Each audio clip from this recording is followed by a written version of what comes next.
Wabarakatuh. Selamat pagi, Waalaikumsalam, Pak. selamat pagi, salam sejahtera Pagi. semua dan sehat selalu. Terima kasih telah hadir. Ini baru 17 orang ya dari 40. Assalamualaikum Bu Vera juga hadir. Ya Bapak, Waalaikumsalam Pak. Selamat pagi Pak. Oke pagi. Ya Pak. Baik, rekan-rekan semua mahasiswa tetap sehat, menjaga protokol kesehatan, selalu mencuci tangan, menggunakan masker, menjaga jarak, menghindari kerumunan, dan mengurangi mobilitas. Ya. Ini ini baru 20 orang ya. 20 berarti baru 18 orang. Kita jumlahnya Bu Vera berapa? 40 ya Bu Vera ya? Iya Pak, sekitar segitu Pak. Ya, 40 orang. Akan lagi nanti ya, ya Pak. Apa kita tunggu 5 menit ya? Biar agak lengkap ini. Rekan-rekan, kita tunggu 5 menit ya. Ya Pak. Ya. Ya Pak, ditunggu saja Pak. Rada jauh ya. Pada kemana nih pagi-pagi? Habis sahur tidur kali ini. 8 rawan. Pengemas jam 7 Pak. Iya, hari Jumat. Iya.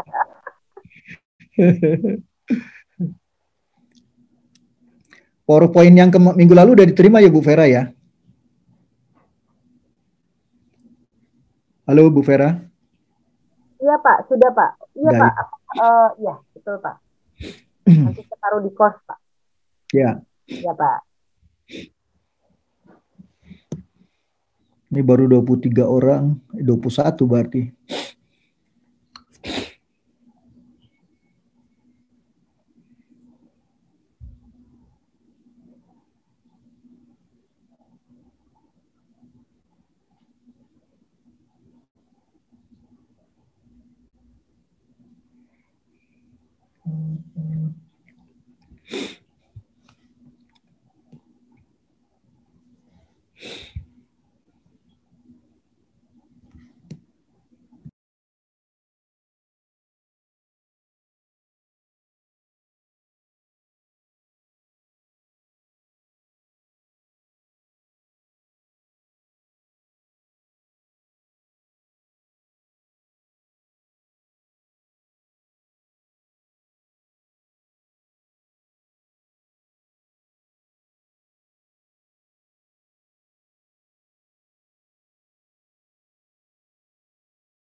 Baik, rekan-rekan, kita mulai saja.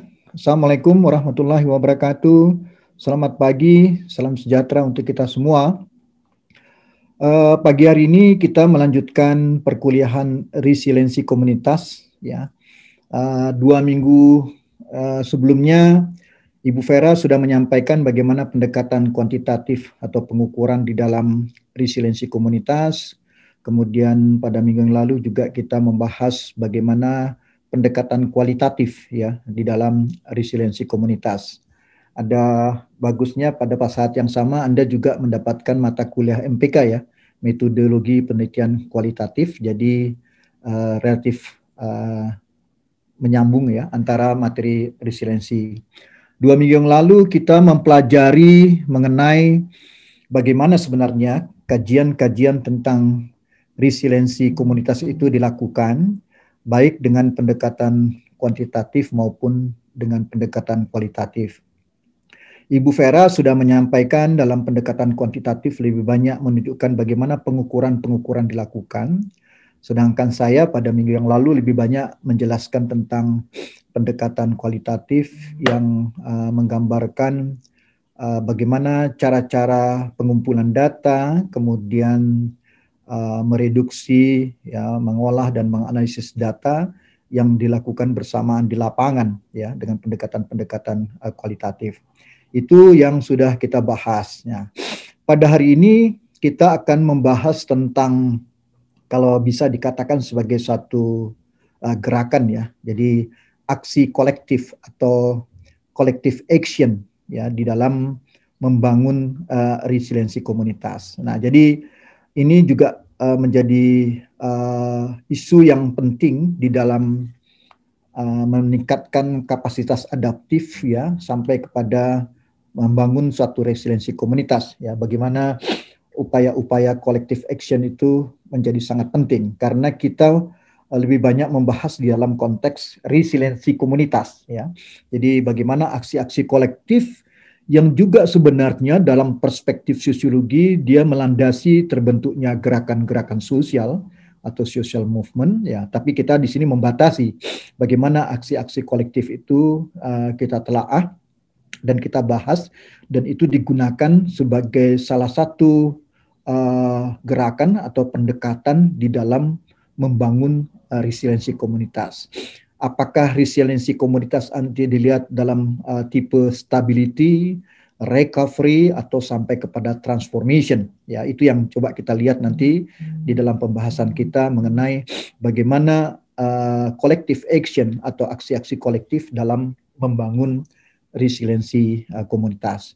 Nah, itu yang akan kita bahas pada hari ini. Nah, upaya-upaya itu memang menjadi sangat penting ya di dalam membangun kapasitas adaptif dan resiliensi komunitas ya. Bagaimana pemahaman kita tentang komunitas sudah dijelaskan, kemudian bagaimana dengan upaya-upaya aksi-aksi kolektif itu dapat membangun resiliensi komunitas. Nah, persoalannya adalah apa yang kita maksudkan nanti kita bahas tentang apa yang disebut dengan aksi-aksi kolektif atau collective action ya.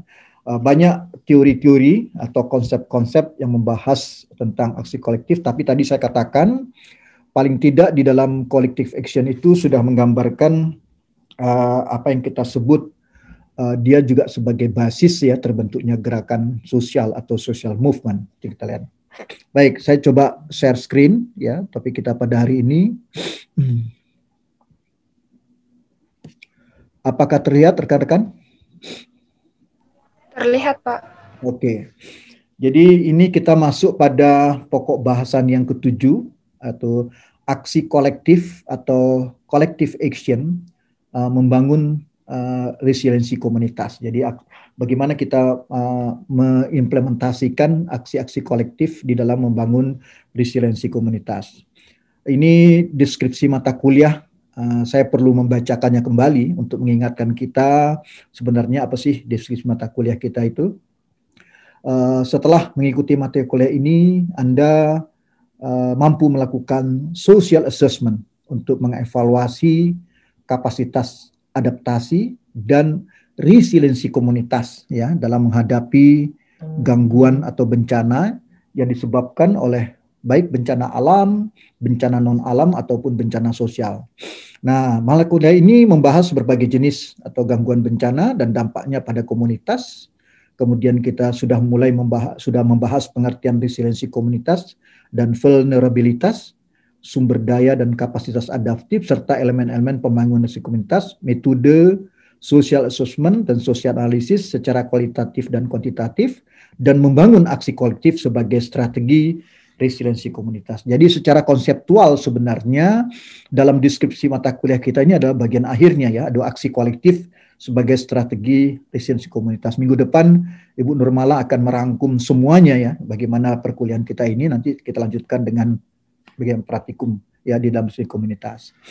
Ini saya ulangi juga, mengingatkan kembali learning outcome ya dari resiliensi komunitas. Kami berharap Anda sudah mampu menjelaskan berbagai gangguan atau bencana dan dampaknya pada komunitas. Kemudian Anda juga kami harapkan mampu menjelaskan konsep resiliensi dan vulnerabilitas komunitas. Kepada Anda juga sudah mampu menganalisis kapasitas adaptif dan elemen-elemen pembangunan resiliensi komunitas. Ini saya pikir sudah dijelaskan oleh Ibu Nur Aini. Dan bagaimana memahami metode pengukuran ya resiliensi komunitas, baik secara kuantitatif maupun kualitatif ya.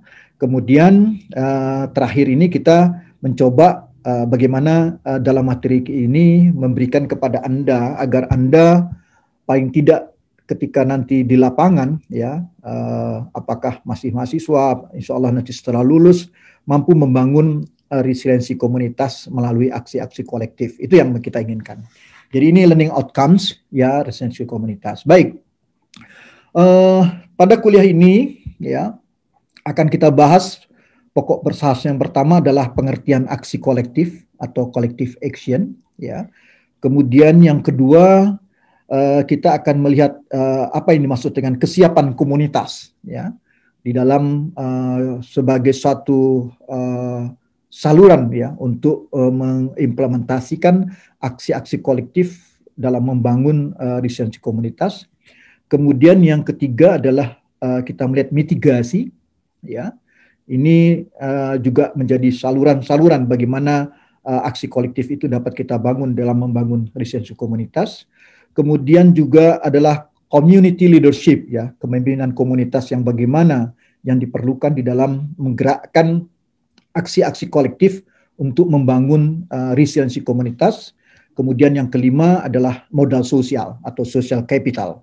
Ya, ini juga menjadi ada 4 hal sebenarnya di luar pengertian aksi kolektif yang coba kita bahas, yaitu tentang kesiapan komunitas, mitigasi, kepemimpinan komunitas, dan modal-modal sosial. Paling tidak di dalam materi perkuliahan kita pada hari ini menunjukkan ya bagaimana sebenarnya 4 hal ini menjadi faktor penting sebagai saluran ya bagaimana aksi kolektif untuk membangun resiliensi itu menjadi sangat penting ya. Ini pokok bahasan. Jadi sebelum masuk kepada yang pertama, ini masih mengingatkan kembali basis teori bencana manusia dan resiliensi ya.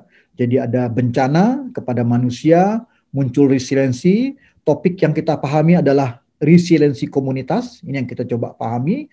Dan kemudian di dalam resiliensi komunitas itu juga bisa kita lihat nanti apakah pada tipe stability atau recovery atau sudah pada sampai transformation. Ini juga sudah dijelaskan oleh Ibu Nurmala ya di dalam itu. Nah, jadi pada hari ini rekan-rekan kita banyak membahas ya, bagaimana melihat aksi kolektif, collective action itu tidak hanya secara konseptual tetapi juga bagaimana itu menjadi tindakan-tindakan operasional ya di dalam kaitannya membangun resiliensi komunitas. Jadi kita nanti tidak hanya melihat hal-hal yang bersifat konseptual, tetapi juga bagaimana tindakan-tindakan yang dilakukan. Kemudian juga di dalam pembahasan ini saya banyak merujuk pada hasil-hasil penelitian, riset-riset atau kajian-kajian atau studi-studi tentang resiliensi komunitas terkait dengan collective action ya, kemudian juga tentu dengan kapasitas adaptif. Itu yang kita lihat ya, dibagi dalam 4 hal tadi ya, misalnya persoalan tentang kesiapan komunitas, mitigasi, kemudian community leadership, sampai kepada yang keempat adalah soal modal sosial. Nah, selain hasil-hasil penelitian kita juga merujuk ada regulasi misalnya tentang mitigasi ya, Apa sih yang dimaksud dengan mitigasi? Di regulasi kita dalam undang-undang dan peraturan pemerintah tentang kebencanaan, baik bencana alam, non-alam, dan bencana sosial itu dijelaskan apa yang dimaksud dengan mitigasi. Jadi paling tidak, rekan-rekan, di dalam perkuliahan kita ini kita mencoba membahas ya bagaimana dari sisi konseptual, kemudian hasil-hasil penelitian, kemudian regulasi, dan bagaimana tindakan-tindakan yang dilakukan di dalam mengimplementasikan apa yang disebut dengan aksi-aksi kolektif untuk membangun resiliensi komunitas. Itu yang coba kita lihat. Nah, mudah-mudahan dengan beberapa hasil penelitian yang saya tampilkan kita dapat memahami dengan baik ya apa yang disebut dengan resiliensi komunitas. Baik. Pertama kita masuk pada pengertian aksi kolektif ya, collective action. Nah, kalau kita memahami aksi kolektif ya, misalnya merujuk pada pemahaman Tilly ya. Kalau kita lihat di dalam penjelasan Tilly ya, pemahaman tentang aksi kolektif itu memang basisnya adalah interaksi. Ya, jadi dia katakan aksi kolektif adalah aksi yang dilakukan oleh sekelompok orang secara bersama-sama untuk mencapai kepentingan bersama yang merupakan hasil interaksi antara satu kelompok dengan kelompok lain, sehingga kepentingan yang dimaksud adalah kepentingan kolektif. Nah, di sini jadi bagaimana hasil interaksi, tentu kalau kita telaah dalam perspektif sosiologi, dalam interaksi terjadi proses-proses komunikasi yang secara intens bisa membangun relasi yang di dalamnya di sini tentu basisnya adalah pada kepentingan-kepentingan kolektif. Ya, jadi kalau kita lihat dalam pemahamannya Tilly, jadi apa yang dimaksud dengan aksi kolektif itu adalah bagaimana ada aksi yang dilakukan oleh sekelompok orang secara bersama-sama untuk mencapai kepentingan bersama. Itu intinya, ya. Dan basisnya adalah karena ada hasil interaksi. Nah, nanti kita membayangkan bagaimana aksi-aksi kolektif ini muncul ketika terjadi bencana pada suatu wilayah tertentu. Ya, kita lihat dalam perspektif komunitas dan kita juga melihat bagaimana ada upaya-upaya resiliensi komunitas. Salah satu di dalamnya adalah kita melihat bagaimana ada proses-proses aksi kolektif. Itu kalau kita lihat dari Tilly ya tahun 78. Kemudian kalau kita menelaah dari Gupta tahun 2000 ya, itu Gupta menjelaskan bahwa aksi kolektif itu sebagai aksi yang dilakukan oleh sebuah kelompok. Saya pikir sama dalam pengertian Tilly tadi, baik secara langsung atau atas nama organisasi. Nah, di sini pengertian kedua sudah termakna ada pemahaman tentang pengorganisasian dalam mencapai apa yang oleh anggota kelompok dianggap sebagai kepentingan bersama. Nah, tadi kan kalau di atas istilahnya adalah kepentingan kolektif, kalau di sini Gupta menekankan kepada kepentingan bersama. Ya, jadi itu yang dijelaskan oleh Gupta. Jadi sama juga. Tapi ada penjelasan baik secara langsung atau atas nama organisasi. Jadi di dalam aksi kolektif juga dipahami ada proses-proses organization atau pengorganisasian sosial ya di dalam mengmanage aksi-aksi tersebut ya untuk mencapai apa yang disebut dengan kepentingan bersama. Itu yang disebut oleh Gupta. Nah, kemudian kalau kita bandingkan juga dengan definisi yang digambarkan oleh Nugroho, ya, maka tekanannya, ya, dia memberikan tekanan dari membedakan dari Tilly dan Gupta, tidak hanya itu adalah upaya-upaya kelompok yang berbasis pada interaksi, hasil interaksi untuk mencapai kepentingan bersama, tapi Nugroho menekankan di situ ada tekanan pada aspek sukarela. Ya, jadi aksi kolektif adalah proses pengambilan keputusan. Nah, ini jadi ada decision making ya, pengambilan keputusan bersama untuk kepentingan masyarakat, bangsa dan negara. Ya, aksi kolektif dilaksanakan secara sukarela oleh partisipannya yang membedakan dengan usaha-usaha kolektif oleh kelompok-kelompok pekerja yang dibayar. Nah, ini beda ini. Ya, jadi kata kuncinya yang diberikan oleh Nugroho adalah sukarela. Nah, jadi kalau Anda memperhatikan ya bagaimana pemahaman kita tentang collective action, konsepnya banyak ini ya, teorinya juga banyak ya. Kalau kita lihat tentang aksi kolektif, saya mencoba memilih pada definisi-definisi atau pemahaman-pemahaman yang relevan untuk kita bangun di dalam pengertian kapasitas adaptif dan resiliensi komunitas, maka kalau kita mencoba mensinergikan pemahaman Tilley, Gupta, dan Nugroho, maka kita bisa menekankan bahwa apa yang disebut dengan aksi kolektif itu adalah upaya atau aksi yang dilakukan oleh sekelompok orang, ya kata kuncinya secara bersama-sama, ya baik langsung atau atas nama organisasi, yang basisnya pada hasil interaksi, ya, dan itu adalah upaya untuk kepentingan bersama dan itu dilakukan secara sukarela.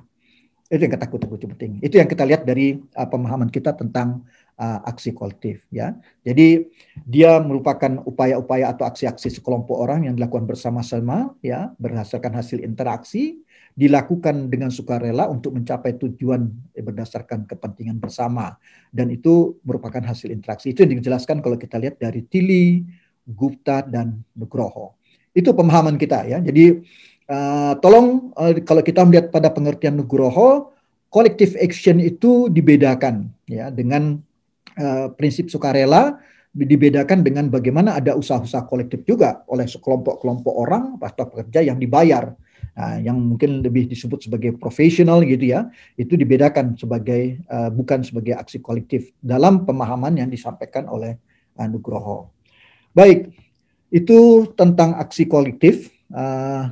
Saya buka, mungkin ada pertanyaan dulu dari teman-teman untuk memahami tentang aksi kolektif, ya, supaya kita paham dulu nih. Jadi nanti coba kita kaji bagaimana hubungannya aksi kolektif sampai kepada membangun apa yang disebut dengan resiliensi komunitas. Jadi kata kuncinya kalau kita lihat yang disebut collective action itu adalah upaya atau aksi-aksi kelompok yang dilakukan bersama-sama, itu dibangun atas berdasarkan interaksi. Saya katakan di dalamnya pasti ada proses komunikasi yang membangun relasi di antara mereka. Dilakukan secara sukarela, ya, untuk mencapai tujuan atau apa yang disebut dengan kepentingan-kepentingan bersama. Nah, ini yang kita sebut dengan collective action. Oke, silakan rekan-rekan, apakah ada pertanyaan dulu atau komentar terhadap pemahaman kita? Dan kalau kita telah lebih jauh dalam perspektif sosiologi, collective action ini juga menjadi basis munculnya gerakan-gerakan sosial atau social movement.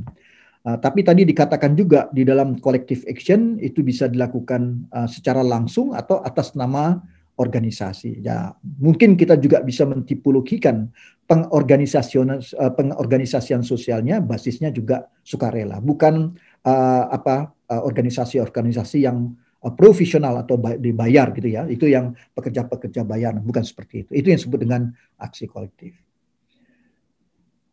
Ada pertanyaan untuk pemahaman kita tentang per definisi ini, ya.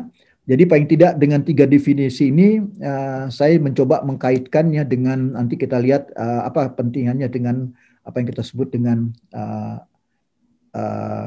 resiliensi komunitas. Oke, berikutnya dijelaskan juga, ya, di setiap aksi kolektif itu, ya, senantiasa melibatkan organisasi. Nah, ini jadi ada tadi, ya, ada konsepnya pengorganisasian sosial yang mendesain aturan-aturan main, ya, dalam dan melaksanakan aksi kolektif yang disepakati. Jadi ada aturan mainnya, ya. Kemudian juga dalam pengertian aksi kolektif ada upaya menggalang proses-proses partisipasi. Berbagai individu yang terlibat di dalam collective action, nanti kita lihat juga apa penyebab, ya, sehingga individu itu akan terlibat. Dan yang ketiga juga menegakkan aturan-aturan yang telah diterima yang dianggap akan memberikan manfaat bagi kelompok. Nah, yang menarik, berbagai hasil penelitian menunjukkan bahwa di dalam aksi-aksi kolektif, meskipun dia banyak bermanfaat secara non-material, tetapi juga bisa dibuktikan bahwa aksi-aksi kolektif itu juga memberikan manfaat yang bersifat material juga untuk mempengaruhi bagaimana kemunculan, ya, berbagai aksi kolektif. Maaf ini kurang L, ya. Ya, jadi itu, jadi tidak hanya pada manfaat non-material, tetapi juga manfaat material. Oleh karena itu, ketika kita nanti melihat kaitannya dengan resiliensi komunitas, dia tidak hanya membangun motivasi, semangat, menggerakkan masyarakat, tetapi juga bagaimana aksi-aksi kolektif itu mampu bersifat material, ya, dalam konteks resiliensi, membangun, memulihkan kembali infrastruktur, ya, hal seperti itu, ya, atau menggalang pendanaan dalam rangka meningkatkan resiliensi komunitas, itu juga bisa berlangsung dengan kegiatan-kegiatan yang dilakukan oleh di dalam aksi kolektif atau collective action. Jadi melibatkan organisasi, ya, ada aturan-aturan main, menggalang proses partisipasi dan memberikan manfaat. Tapi ingat, basisnya tadi tetap sukarela. Itu kalau kita lihat dari Nugroho, ya, bagaimana kita memahami tentang aksi kolektif. Oke, kemudian kalau kita lihat di dalam permasalahan penting dalam aksi kolektif ini, ya, perlu difahami nih, di dalam aksi-aksi kolektif biasanya muncul perilaku free riding, ya, sehubungan dengan keinginan individu untuk memaksimumkan utilitasnya. Jadi bagaimana juga ada individu yang memanfaatkan, ya, bentuk-bentuk kerjasama ini untuk kepentingan individu. Jadi bagaimana dia memaksimumkan utilitasnya, disebut dengan free riding di sini. Ini yang permasalahan penting yang harus kita perhatikan. Jadi bagaimana nanti misalnya kita lihat peran pemimpin di dalam aksi kolektif itu, dalam collective action, dalam aksi-aksi kolektif itu juga harus melihat ada hal munculnya perilaku seperti ini. Nah, ini yang harus kita perhatikan, ya, di dalam melihat apa permasalahan penting, salah satu permasalahan penting dalam aksi kolektif. Permasalahan yang kedua adalah biaya aksi kolektif sehubungan dengan pembuatan dan pengegaan kesepakatan. Jadi ada collective action cost, ya. Jadi ada biaya aksi kolektif, baik ini economic cost maupun social cost. Jadi ada biaya-biaya aksi kolektif, ya, sehubungan dengan pembuatan dan penegakan kesepakatan. Jadi ini harus dipandu atau dipagari, ya, dengan aturan-aturan yang bagaimana tentang cost, baik social cost maupun economic cost.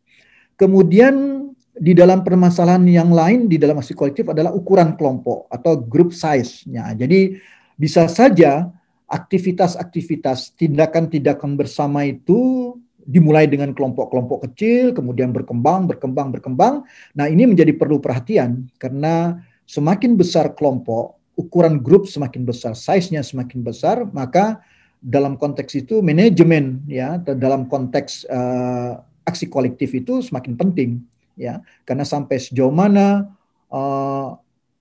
elemen-elemen atau pemimpin atau orang-orang yang mengendalikan itu mampu punya coverage, ya, untuk mengendalikan kelompok-kelompok sebagai upaya-upaya aksi bersama yang kita sebut dengan collective action.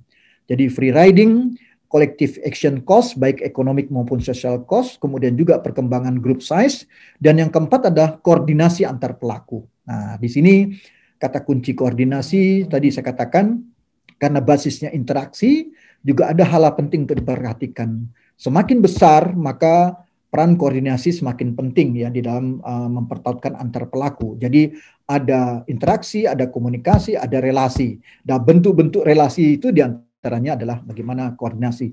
Baik di dalam grup, tapi bisa juga terjadi nanti dalam antar grup atau kelompok-kelompok yang lain. Nah, ini permasalahan penting, ya. Jadi ada 4: free riding, collective action cost, group size, dan koordinasi. Itu kalau kita lihat dari sisi permasalahan penting dalam collective action. Baik rekan-rekan, kemudian apa saja faktor-faktor penyebab, ya, keterlibatan individu suatu komunitas dalam aksi kolektif? Ini belum saya pertautkan dengan apa yang disebut dengan resiliensi, ya. Tapi paling tidak ada 5 faktor itu yang menyebabkan keterlibatan individu. Bisa dimulai dari identitas sosial, jadi social identity satu individu di dalam satu komunitasnya, ya. Kemudian merupakan secara eksklusif bisa kita lihat ada social identity, dan itu menjadi faktor penyebab keterlibatan pada kelompok-kelompok dalam satu komunitas. Kemudian yang kedua ada juga faktor emosi berbasis kelompok.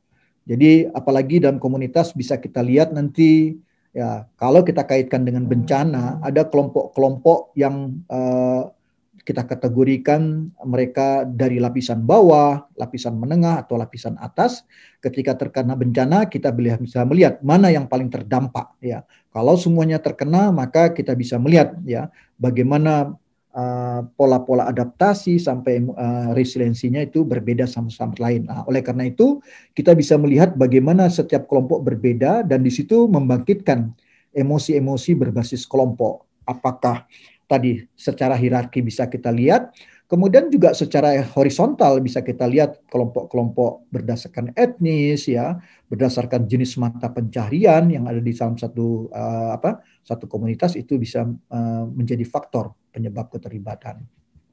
Kemudian yang ketiga adalah efikasi kelompok, ya. Jadi ini juga faktor bagaimana ada keyakinan di dalam kelompok bahwa mereka mampu mencapai tujuan yang dirumuskan bersama.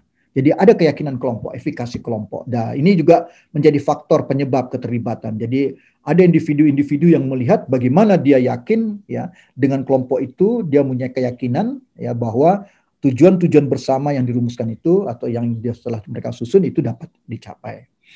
Faktor yang keempat, rekan-rekan, dalam melihat penyebab keterlibatan individu ini dalam satu komunitas dalam aksi kolektif adalah relasional.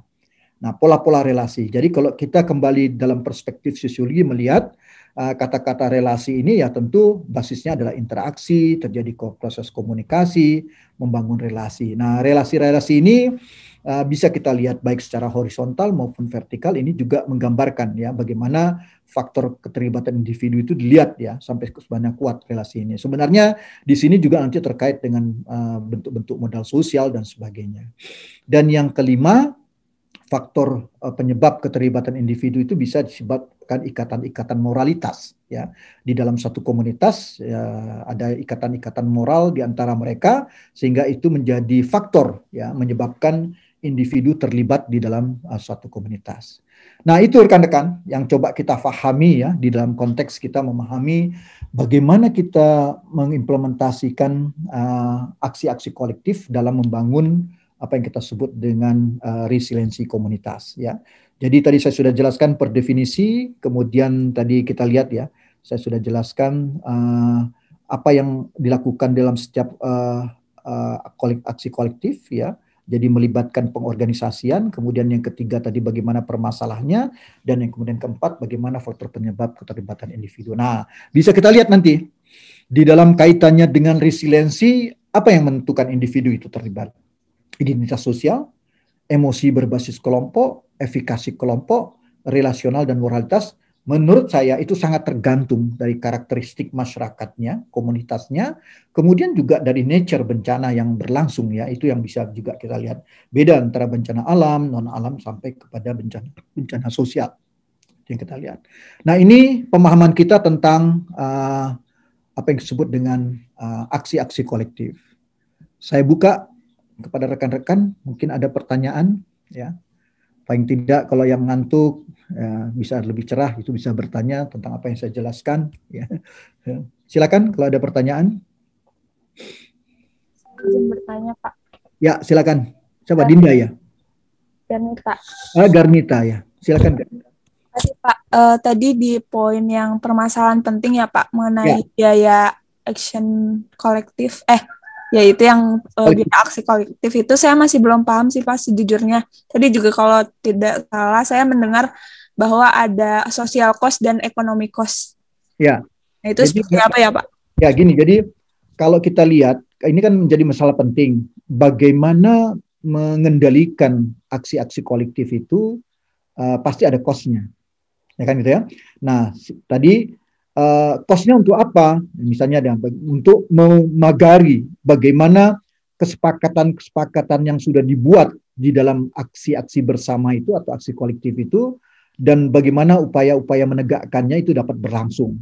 Nah, tapi saya katakan biaya aksi kolektif itu tidak hanya biaya ekonomi, ya. Jadi tidak hanya perlu dana, bagaimana gerakan, mengatur dan sebagainya, tapi juga ada social cost, biaya-biaya sosial. Misalnya terjadi apakah kerjasama bisa berlangsung, itu berarti cost-nya semakin rendah. Tapi kalau ada friksi-friksi, ada konflik-konflik, itu menimbulkan social cost.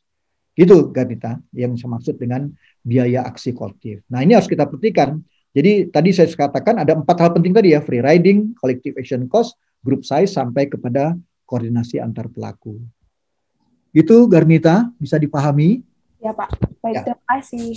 Nah, apalagi kalau kita kaitkan gini ya, misalnya aksi bersama itu dilihat dalam perspektif kelompok, dia semakin besar. Mengendalikannya kan semakin sulit juga kan kalau kita lihat ya.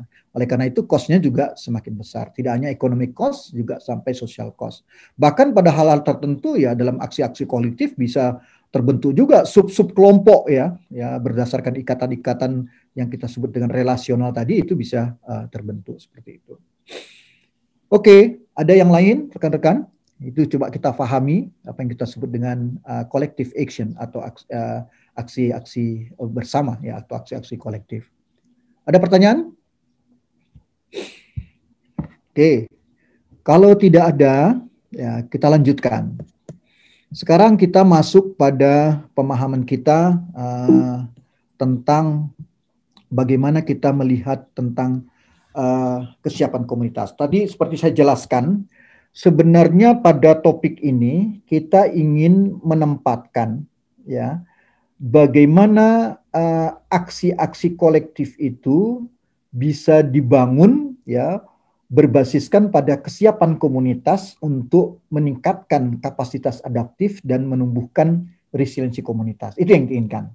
Jadi kita bisa lihat bagaimana kesiapan komunitas itu berlangsung. Nah, ini saya merujuk pada tulisan hasil penelitian Lesmana dan Purborini ya tahun 2015 dia yang topiknya tentang kesiapan komunitas dalam menghadapi bencana.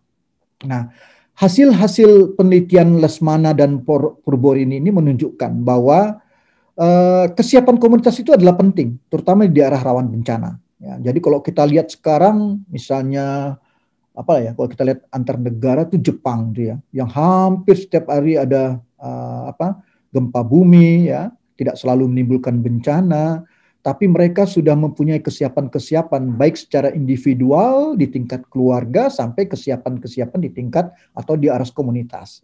Nah, Lesmana dan Purborini pada dalam tulisannya itu menganggap bahwa kesiapan itu penting. Ya, hasil penelitiannya menunjukkan ini harus kita pahami nih. Rata-rata kesiapan komunitas dalam menghadapi bencana di Indonesia itu adalah rendah. Nah, ini juga harus kita pahami. Jadi kesiapan kita pada aras komunitas dalam menghadapi bencana itu kalau kita lihat dalam konteks Indonesia itu adalah rendah. Itu yang digambarkan oleh Lesmana dan Purborini. Dan dalam penelitiannya merujuk juga pada Silm et al. Pada tahun 2006 dikatakan bahwa kunci keberhasilan ya kesiapan komunitas dalam menghadapi bencana itu adalah kestabilan kesiapsiagaan. Nah, saya ingin menjelaskan bagaimana kestabilan kesiapsiagaan ini adalah ada upaya-upaya pengorganisasian ya, di dalam kesiapan komunitas pada waktu sebelum terjadi bencana. Nah, pertanyaannya kita siap nggak? Baik secara sosiologis, ya, secara teknis, ya, maupun kita lihat dari konsep dalam hal-hal infrastruktur misalnya. Ada enggak kestabilan kesiapsiagaan ini? Ya, jadi kita lihat misalnya ada kelompok-kelompok siaga bencana dan sebagainya. Itu adalah salah satu bentuk kestabilan kesiapsiagaan. Itu konsepnya seperti itu. Jadi kunci keberhasilan di situ. Nah, kalau kita lihat di dunia ini negara seperti Jepang itu mereka sudah selalu siap ya dalam menghadapi bencana, terutama bencana alam kalau kita lihat di situ. Nah, kalau kita juga merujuk pada Kano dan Berkey seperti yang dikutip oleh Lesmana dan Purborini, dia menunjukkan bahwa hasil studinya juga sama dengan yang digambarkan oleh Kano dan Borcu ya tahun 2007 bahwa pengalaman berulang kejadian bencana itu tidak cukup. Jadi bencana yang berulang-ulang pada satu wilayah tertentu pada komunitas itu tidak cukup. Jadi harus ada tindakan aktif ya melalui proses-proses sosialisasi ya, bagaimana ada pengetahuan ya, ada keterampilan-keterampilan, ada pemahaman-pemahaman tentang bencana itu disampaikan ke dalam komunitas dan itu harus dilanjutkan dengan proses-proses internalisasi di dalam komunitas baik secara berjenjang maupun secara horizontal itu dilakukan. Dan kata Kano dan Bourdieu bahwa tidak cukup hanya sosialisasi dan internalisasi, juga harus dilakukan pelatihan-pelatihan yang terintegrasi. Nah, ini kita lihat misalnya kasus Indonesia. Kalau kita petakan di Indonesia itu kan daerah rawan bencana itu adalah bagian timur Pulau Sumatera, ya bisa dibayangkan ya, bagian selatan Pulau Jawa, kalau kita lihat ya sampai kepada Indonesia Timur. Nah, kalau kita lihat dalam konteks Gunung Merapi, gempa bumi, Kalimantan hampir tidak pernah terjadi. Tapi bencana alam di Kalimantan itu dua. Kalau nggak kebakaran, banjir. Kalau kita lihat, mungkin daerah-daerah tertentu yang topografinya tidak datar, ada juga soal tanah longsor dan sebagainya. Tapi paling tidak pertanyaan kita, apakah di komunitas-komunitas di pantai barat Sumatera, pantai selatan Jawa, Indonesia bagian timur itu ada nggak pelatihan-pelatihan yang terintegrasi? Karena ini merupakan satu bagian kesiapan komunitas dalam menghadapi bencana.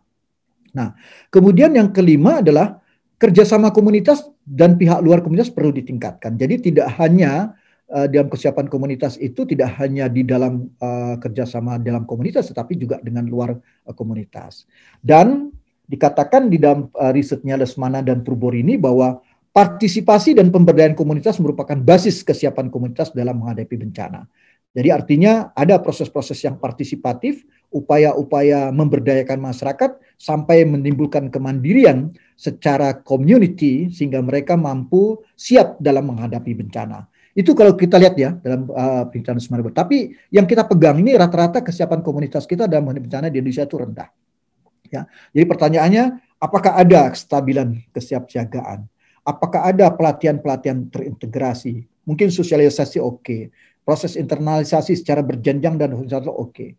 Membangun kerjasama oke. Tapi yang kita ragukan adalah pelatihan-pelatihan yang terintegrasi.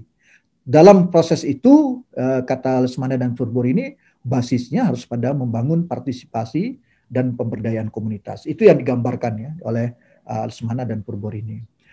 Baik rekan-rekan. Kemudian kalau kita juga melihat dalam penelitian Novianti, ya, jadi kesiapan komunitas dan resiliensi komunitas, Novianti tahun 2011 itu mengatakan bahwa ya di dalam kesiapan komunitas itu menggambarkan upaya-upaya meningkatkan pengetahuan komunitas, baik tentang bencana, ya, bagaimana merespon bencana, membangun jejaring, membangun kepercayaan kepada tokoh masyarakat atau komunitas, di kena bencana sampai juga bagaimana mampu menyelamatkan fungsi komunitas itu di kemudian hari. Itu yang digambarkan.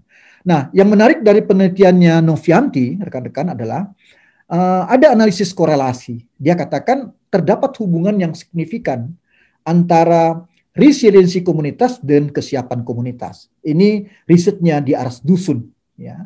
Dalam jangka panjang ada korelasi hubungan yang signifikan. Jadi ada keterkaitan antara variabel resiliensi komunitas dengan variabel kesiapan komunitas.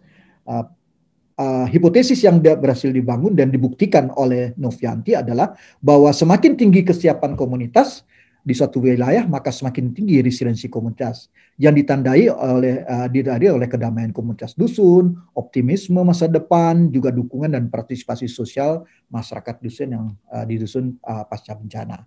Jadi apa yang bisa kita lihat memang dalam konteks ini bahwa upaya membangun resiliensi itu dapat dilakukan dengan tindakan-tindakan apa yang disebut dengan aksi kolektif, tetapi itu merupakan bagian dari kesiapan komunitas karena ada hubungan yang signifikan bisa dilakukan.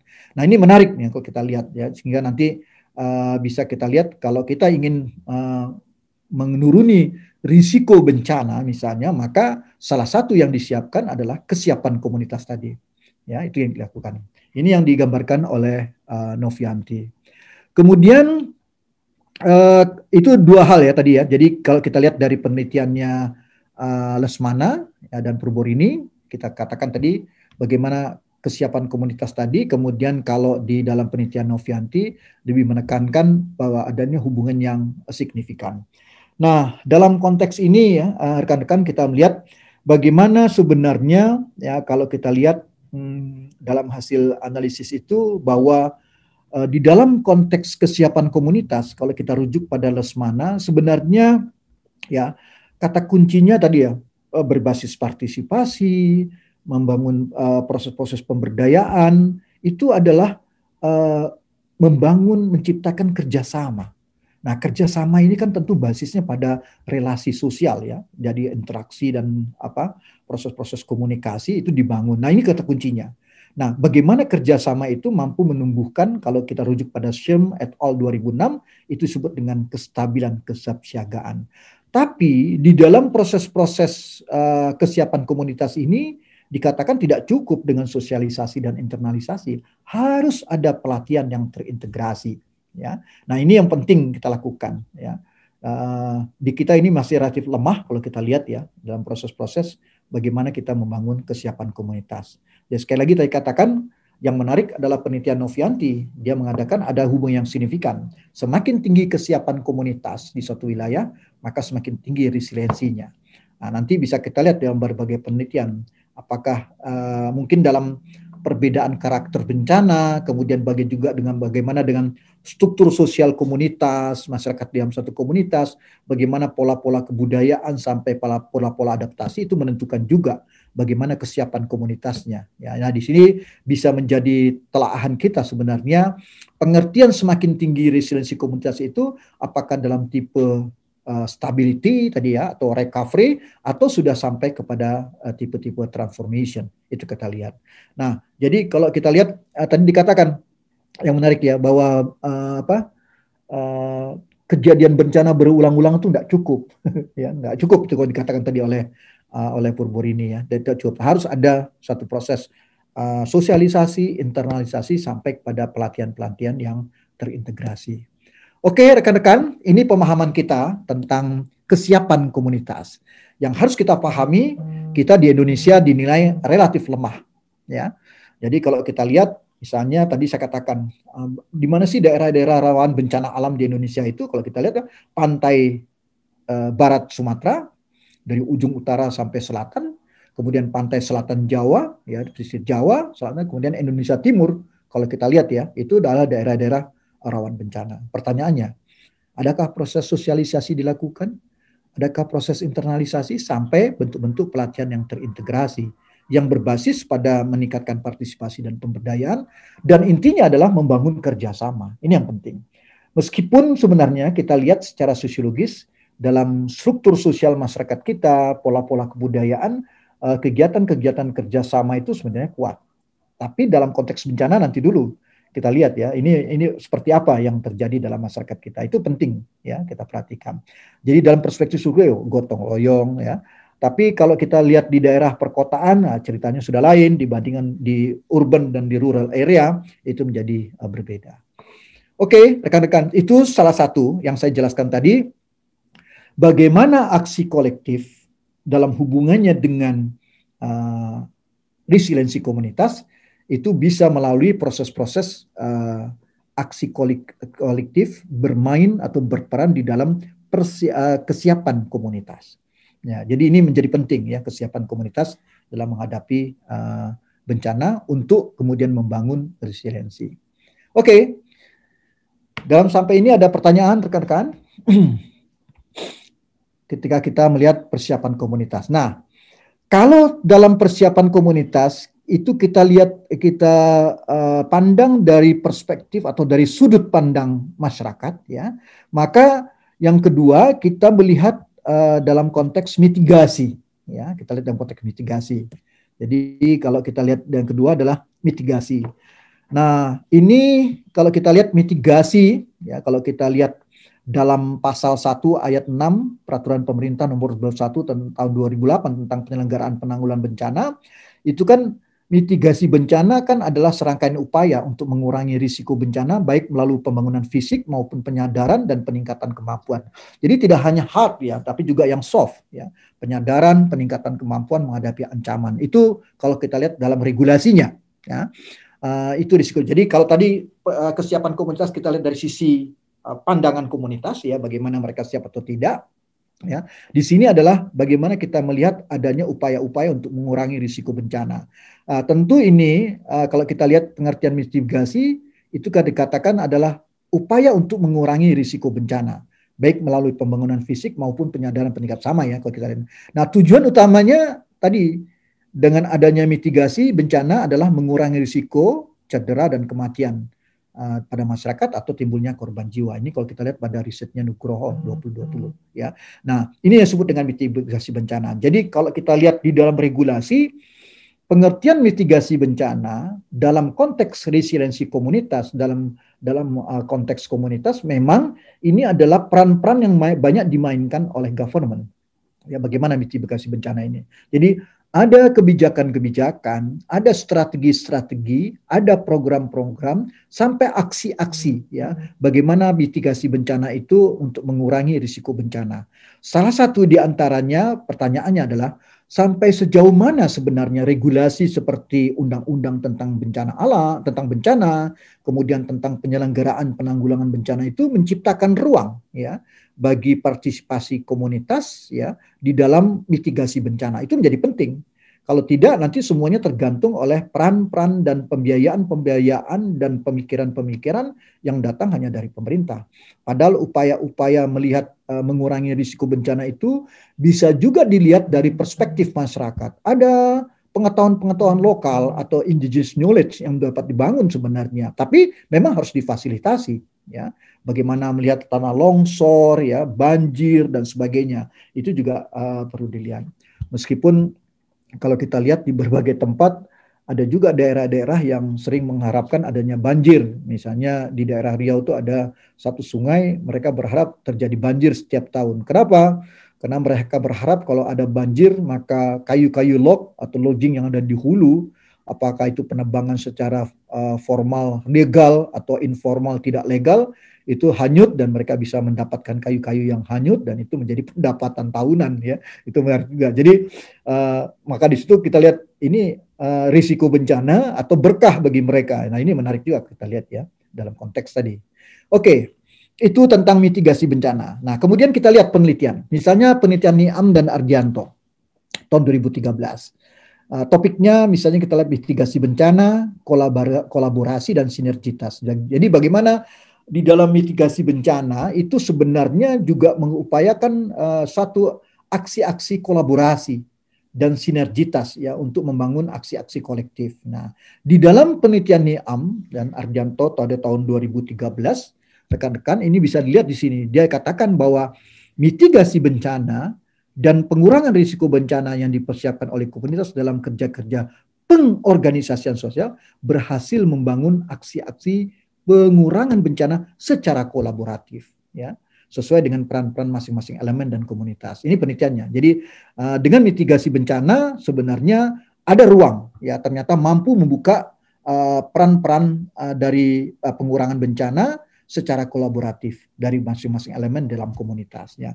Nah, upaya-upaya kolaboratif dan sinergitas ini tadi membangun aksi-aksi kolektif. Tapi yang menarik dia katakan, tidak ada klaim, ya, bahwa satu pihak lebih penting dari pihak yang lain. Apakah pemerintah, NGO, dan komunitas itu harus memainkan perannya sesuai dengan porsinya masing-masing di dalam menghadapi bencana. Itu yang dikatakan oleh Niam dan Ardianto, ya, dalam penelitiannya. Nah, dalam konteks mitigasi bencana, kolaborasi dan sinergitas, ya, Niam dan Ardianto juga menggambarkan bahwa resiliensi komunitas terhadap bencana tidak bisa dibaca dalam konteks kekinian saja. Jadi tidak bisa lihat pada saatnya. Resiliensi harus merupakan proses terus-menerus, ya, yang tidak pernah usai dalam rangka membangun ketahanan komunitas dari bencana yang berpotensi muncul. Jadi apa yang mau saya katakan di sini, proses terus-menerus, ya, di dalam resiliensi komunitas ini terkait dengan tadi kesiapan komunitas dan ini harus difasilitasi. Jadi antara kesiapan komunitas dengan mitigasi juga bukan sesuatu yang terpisah. Ya, secara operasional di lapangan harusnya terlihat bagaimana kebijakan-kebijakan, strategi-strategi mitigasi bencana itu mampu membuka ruang bagi persiapan-persiapan komunitas untuk membangun proses-proses kolaborasi dan sinergitas dalam menghadapi bencana. Itu yang digambarkan di sini. Jadi menjadi penting kita melihat dia merupakan resiliensi itu merupakan proses yang terus-menerus. Ya. Sering juga mengatakan apakah ini persoalan continuity, tapi saya melihatnya ini ada persoalan sustainability, ya. Bagaimana di dalam makna resiliensi komunitas itu juga ada proses-proses keberlanjutan, itu digambarkan. Pola-pola adaptasi tidak hanya secara sosial ekonomi, tapi juga berbasis ekologi. Itu digambarkan kalau kita melihat bagaimana resiliensi komunitas merupakan proses yang terus-menerus. Kemudian penelitian Niam dan Ardianto juga menunjukkan bahwa resiliensi komunitas dapat dibaca dari kerja, apa yang disebut dengan aksi kolektif. dan tindakan yang telah, sedang, dan akan komunitas kerjakan. Nah, dalam konteks ini dia katakan resiliensi komunitas merupakan usaha untuk membangun kesadaran kolektif. Ya, jadi resiliensi komunitas itu juga merupakan usaha untuk membangun kesadaran kolektif untuk meningkatkan kapasitas komunitas, termasuk di dalamnya kapasitas adaptif dalam usaha pengurangan risiko bencana. Jadi penelitian ini menunjukkan begitu eratnya persoalan mitigasi bencana, kolaborasi, dan membangun aksi kolektif. Itu yang digambarkan oleh Niam dan Ardianto ya, kalau kita lihat dalam mitigasi. Artinya penelitian ini menunjukkan bahwa kebijakan dan strategi dalam mitigasi bencana mampu membuka ruang ya bagi komunitas dalam membangun upaya-upaya bersama secara kolaboratif dan sinergis. Dan itu menjadi fondasi untuk membangun aksi-aksi kolektif. Itu yang digambarkan oleh Niam dan Ardianto. Kemudian kalau kita lihat apa langkah-langkah mitigasi dalam membangun resiliensi komunitas. Ini juga saya merujuk pada hasil penelitiannya Salih dan kawan-kawan pada tahun 2018. Menarik ini, ada 5 hal ya. Ada 5 langkah mitigasi dalam membangun resiliensi komunitas. Jadi selain tadi kita harapkan bahwa mitigasi, kebijakan dan strategi mitigasi itu membuka ruang partisipasi dalam komunitas, baik dalam persiapan komunitas maupun dalam rangka membangun pola-pola atau kapasitas adaptif di dalam resiliensi komunitas, juga digambarkan ada langkah-langkah yang perlu dilakukan. Saya pikir ini tidak harus berlaku universal ya. Kita bisa melihat ini kan dicirikan oleh bagaimana karakteristik komunitasnya. Ya, jadi bagaimana langkah-langkah mitigasi itu dikatakan ada 5 langkah. Yang pertama adalah mengidentifikasi karakteristik ancaman. Ya, jadi bencana seperti apa, bagaimana kerentanan dan risiko bencana. Ini harus dilihat. Ini harus diidentifikasi. Oleh karena itu, saya lihat ini kalau kita lihat dalam kasus Indonesia, ini mapping menjadi penting. Ya, bagaimana karakteristik ancaman, kerentanan, dan risiko bencana pada setiap wilayah. Tentu kalau kita bicara dalam konteks resiliensi komunitas, kita bisa petakan dalam komunitas-komunitas yang ada di dalam masyarakat. Yang kedua, kalau identifikasi itu sudah dilakukan, menurut Salih adalah membangun informasi dan sistem early warning system. Ya, jadi peringatan dini, membangun informasi. Nah, kasus di kita banyak ini dilakukan, informasi, tapi banyak juga, kalau Ibu Nurmala itu pernah menjelaskan bagaimana digambarkan banyak teknologi, infrastruktur dalam sistem peringatan dini ini dirusak oleh masyarakat juga, ya tidak dipelihara dengan baik. Kita tahu seperti kasus bagaimana kejadian bencana di Palu, yaitu kan sebenarnya early warning system itu yang mengetahui pertama bukan kita di Indonesia, malah di Eropa. Karena ada seorang peneliti yang tanpa memberitahukan kepada pemerintah Indonesia melakukan riset, memasang alat untuk mendeteksi ya terjadinya bencana. Dia mendapatkan informasi itu ya. Tapi ketika ditanya kenapa dia tidak izin dan sebagainya, dia tahu kasus di Indonesia banyak peralatan-peralatan atau infrastruktur yang seperti early warning system itu dipasang, dirusak oleh masyarakat. Ini jadi karakter juga ya kita lihat. Dan ini harus diberikan peringatan yang penting dalam rangka membangun informasi dan sistem peringatan dini. Langkah yang ketiga menurut Salih adalah memfasilitasi komunitas menyusun secara komprehensif mengenai kebutuhan pasca bencana. Kerusakan, kerugian, dan sebagainya ya, seluruh sektor, baik pemukiman, infrastruktur, dan lintas sektor. Jadi harus ada memfasilitasi. Jadi kalau kita lihat tidak hanya menciptakan ruang bagi partisipasi, tapi juga ada tindakan memfasilitasi ya komunitas menyusun secara komprehensif tentang kebutuhan pasca bencana. Itu langkah ketiga. Kemudian yang keempat, nah ini perlu fasilitasi juga untuk mengembangkan kolaborasi dan sinergitas yang menjadi kunci dalam mengimplementasikan rencana rehabilitasi dan rekonstruksi. Jadi ada upaya-upaya membangun dan mengembangkan kolaborasi ya. Dan yang kelima, mengembangkan media sebagai media sosialisasi, internalisasi, dan transformasi. Bagaimana kesiapsiagaan terhadap ancaman bencana dan untuk membangun ketahanan terhadap ancaman bencana. Terkini kita lihat kasus kita di Indonesia, media juga sudah dimanfaatkan, tetapi lebih banyak memberikan informasi setelah terjadinya bencana. Pertanyaannya, adakah upaya-upaya penggunaan media sebagai suatu media untuk memberikan early warning system ya dalam membangun informasi kepada komunitas-komunitas di daerah-daerah rawan bencana seperti tadi saya katakan, pantai barat Sumatera, pantai selatan Jawa, Indonesia Timur, itu kan daerah-daerah rawan bencana. Itu yang seharusnya bisa kita bangun. Ini 5 langkah ya. Jadi mulai dari karakteristik, membangun early warning system, fasilitas komunitas untuk menyusun perencanaan, kemudian mengembangkan kolaborasi, dan dia ada 5 ada mengembangkan media. Nah, di sini kita melihat ya, jadi langkah-langkah mitigasi dalam membangun resiliensi komunitas itu menjadi sangat penting, dan Salih dalam penelitiannya mengatakan inilah 5 langkah.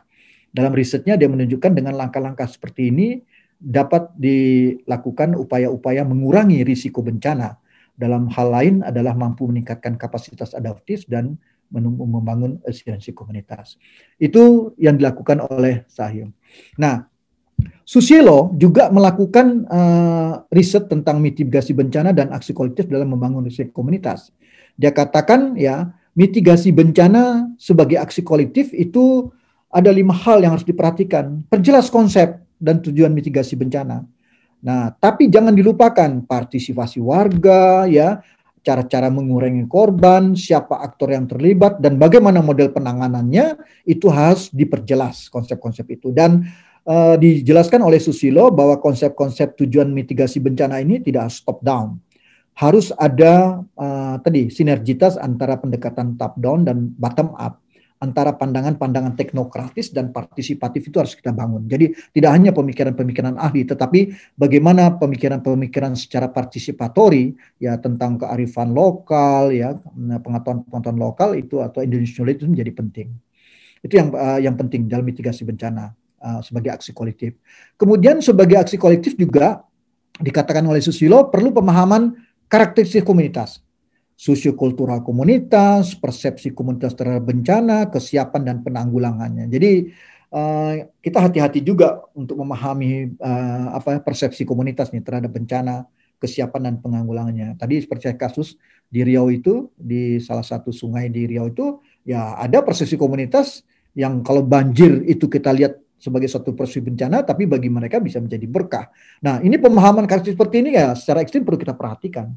Kalau tidak, kita tidak mampu ya tadi membangun aksi-aksi kolektif dalam rangka mengurangi risiko bencana. Ya. Kemudian yang ketiga, yang penting juga dalam aksi kolektif mitigasi sebagai aksi kolektif adalah penanaman pengetahuan, keterampilan dan pembiasaan komunitas. Ini tadi kalau kita bisahkan adalah proses sosialisasi dan internalisasi. Dan yang keempat yang juga menjadi penting dalam mitigasi bencana sebagai aksi kolektif itu digambarkan pelembagaan aksi-aksi kolektif dalam komunitas. Jadi bagaimana proses institutionalization aksi-aksi kolektif dalam komunitas itu penting. Jadi ada upaya-upaya dalam konteks mitigasi bencana. Tadi kok katakan tidak hanya menciptakan ruang untuk partisipasi, tapi juga ada action. Tapi di sini juga harus dibangun satu proses pelembagaan. Dengan proses pelembagaan ini sebenarnya diupayakan aksi-aksi kolektif itu menjadi suatu aktivitas yang kita sebut sebagai suatu institutional sustainability, suatu kelembagaan yang berkelanjutan yang ada di dalam komunitas dalam mereka menghadapi bencana dan untuk membangun resiliensi. Nah, ini yang saya dikatakan yang keempat itu terkait dengan yang kelima. Jadi ini merupakan mitigasi bencana sebagai aksi kolektif, dia adalah aksi nyata yang berkelanjutan. Jadi sustainable. Ya, dia berbasis pada bagaimana apa yang disebut dengan ecological basis of human life, kemudian social basis of human life itu harus muncul dalam aksi-aksi kolektif itu.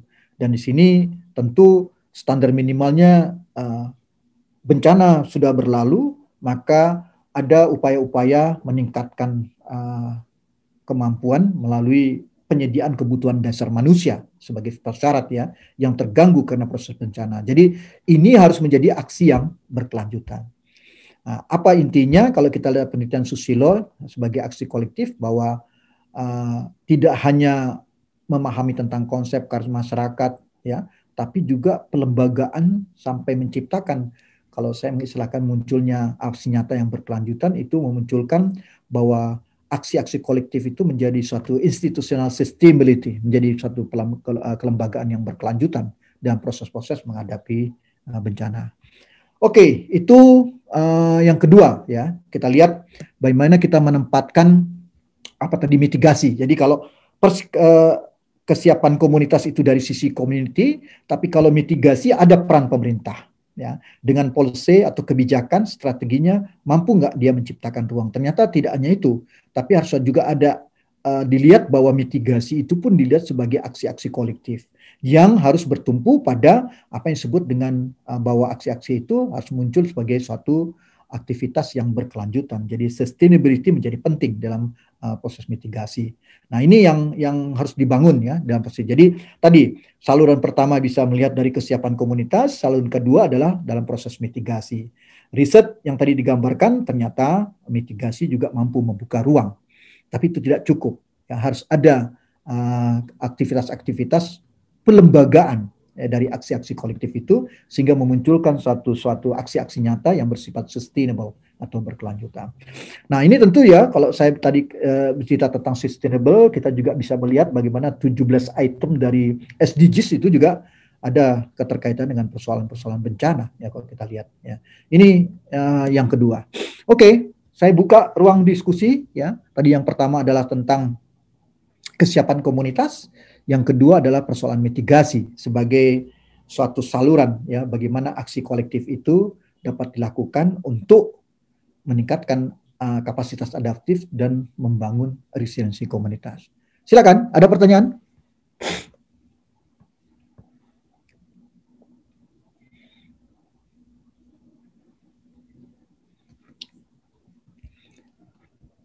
Oke, tidak ada pertanyaan?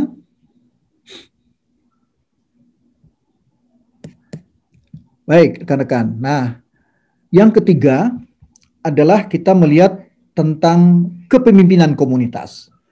Kelihatan ya? Kelihatan, Pak. Kelihatan. Yang ketiga ini tadi persiapan kesiapan komunitas, mitigasi. Yang ketiga adalah community leadership atau kepemimpinan komunitas. Nah, ini bagaimana kita melihat kepemimpinan komunitas? Kalau merujuk pada hasil penelitian Istikasi dan Nurmala Panjaitan ya tentang kepemimpinan komunitas, partisipasi dan aksi kolektif dalam membangun resiliensi komunitas ini menarik juga. Ini kasus erupsi Gunung Merapi ya. Dikatakan di sini dalam penelitian Istikasi dan Panjaitan dikatakan ternyata erupsi Gunung Merapi itu salah satu penyebab kerentanan komunitas di Kali Tengah Lor sebagai satu komunitas. Kerentanan itu membuat komunitas harus melakukan suatu upaya. Upayanya apa? Resilient. Resiliensi itu terwujud dengan adanya aksi kolektif dan peranan kepemimpinan. Jadi tidak hanya aksi kolektif, tapi juga harus diikuti dengan bagaimana peran leadership atau kepemimpinan. Nah, hasil penelitian ini menunjukkan peranan kepemimpinan dan tingkat partisipasi pada aksi kolektif komunitas di dusun tersebut ya itu digambarkan tinggi. Mengapa tinggi? Nah, aksi kolektifnya tinggi karena ada peran kepemimpinan dan adanya aksi kolektif komunitas dapat mengatasi dampak yang ditimbulkan. Jadi bagaimana peran leader itu menjadi penting di dalam aksi kolektif ya. Jadi apa yang diatasi dalam dampak yang ditimbulkan oleh Gunung Merapi 2010 sehingga tingkat keberfungsian sistem dan tingkat kenyamanan komunitas itu meningkat. Itu jadi ditunjukkan di sini. Riset ini mengatakan bahwa leadership atau kepemimpinan itu berperan ya di dalam upaya-upaya membangun aksi-aksi kolektif ya untuk meningkatkan kapasitas adaptif dan membangun apa yang disebut resiliensi komunitas. Itu yang digambarkan oleh Istikasi dan Panjaitan. Nah, resiliensi komunitas, pertanyaannya kepemimpinan seperti mana ya? Seperti apa yang dilakukan? Nah, penelitian ini juga mengatakan bahwa resiliensi komunitas ini dibangun melalui pembaruan yang dilakukan oleh pemimpin bersama komunitas dalam membangun wisata lokal, serta regenerasi dan reorganisasi kelembagaan di dalamnya. Ini khas ya, karena erupsi Gunung Merapi ya.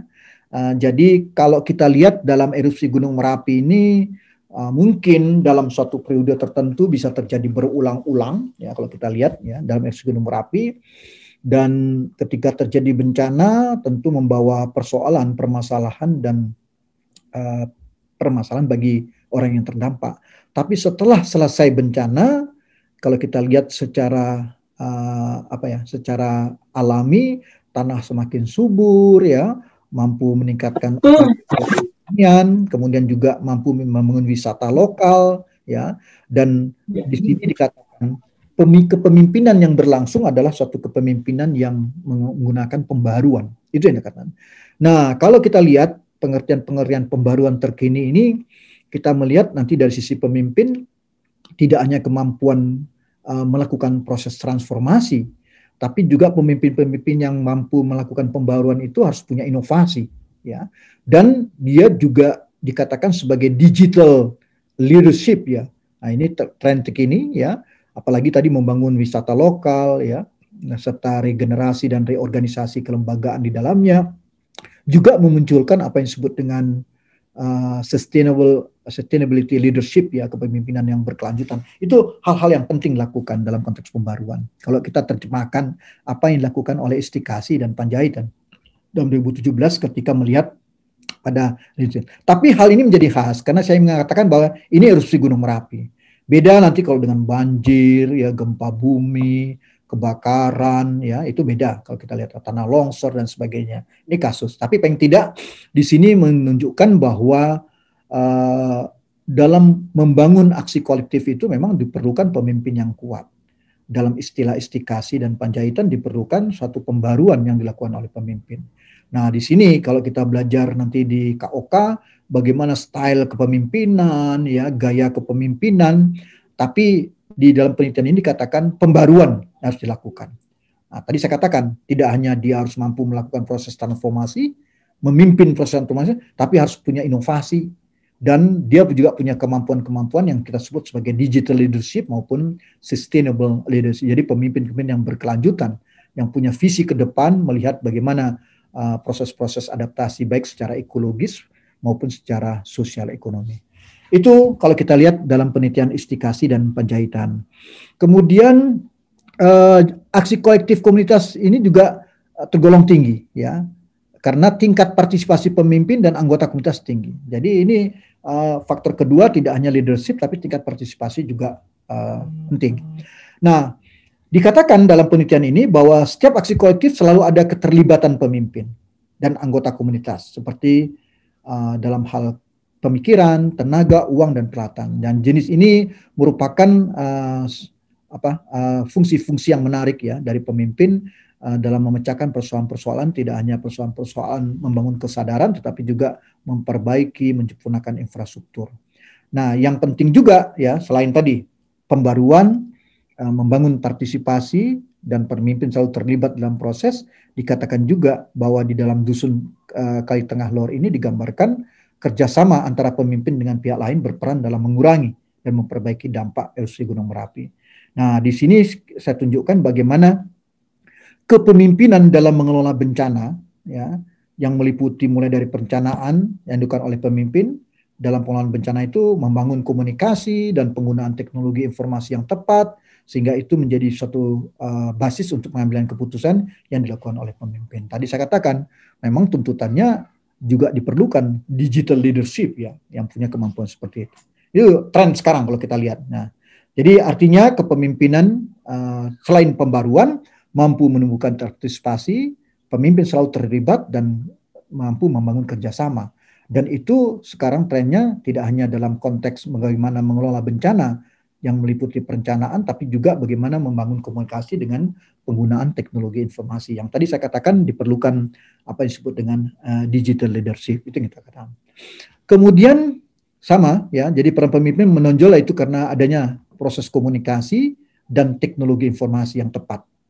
Ini menjadi penting tren sekarang. Jadi tidak hanya di dalam bisnis, ya, dalam bencana pun kita melihat bagaimana resiliensi komunitas itu tercapai dengan berperannya pemimpin, tetapi bagaimana peran itu mampu mengelola bencana dan aksi kolektif komunitas, membangun kerjasama dengan mampu menonjolkan peran-peran komunikasi dan penggunaan teknologi informasi.